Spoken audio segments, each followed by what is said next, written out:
Легендата гласи, че в дълбините на всяка гора се извисява благороден изполин, закрилник и хранител на малки и големи, всички поели роля в поддържането на крехкия баланс на гората. Този закрилник е познат като дървото майка.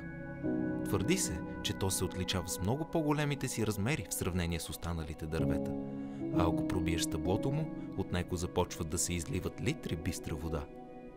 То разпростира безконечната си коренова система из цялата гора, осъществява връзката между всички дървета в нея, подхранва ги, превръщайки гората в едно цяло.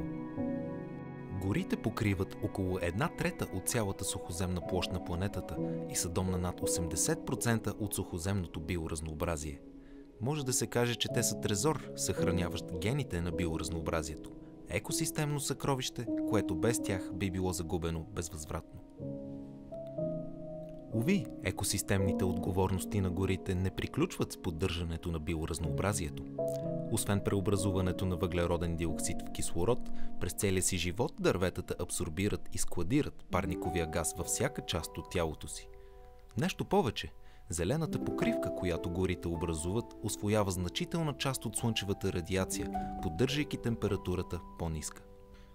Съответно, в процеса на обезлесяване огромни количества въглероден диоксид се освобождават в атмосферата, естествената защита от радиацията на Слънцето липсва, а почвата изчерпва водния си капацитет и се засушава. Всичко това води до екстремно повишаване на атмосферните температури, очестяване на горските пожари, които допълнително ограничават свойствата на горите да се самовъзстановяват, освобождавайки междувременно още парникови газове. Така колелото се завърта, увеличавайки последствията експоненциално с всяка следваща година.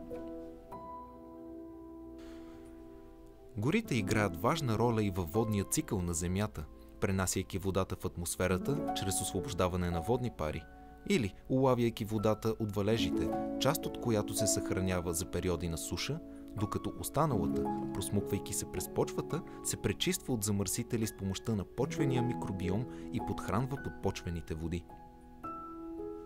При проливни дъждове в даден обезлесен район, тъй като няма какво да задържи водата, тя бързо изтича през почвата, довеждайки до ускорена ерозия и чести наводнения.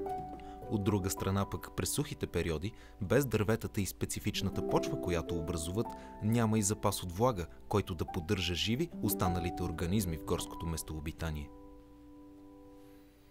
Разбира се, ускорената ерозия вследствие на човешка дейност представлява заплаха както за крехкия баланс на природата, така и за самите нас.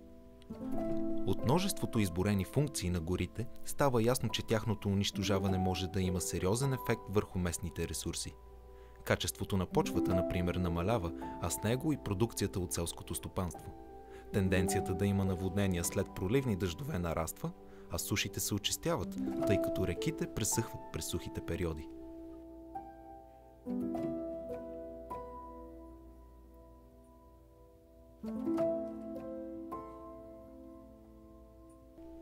Да, последствията са от глобален мащаб, но предприемането на действия дори на локално ниво има силата да изравни везната.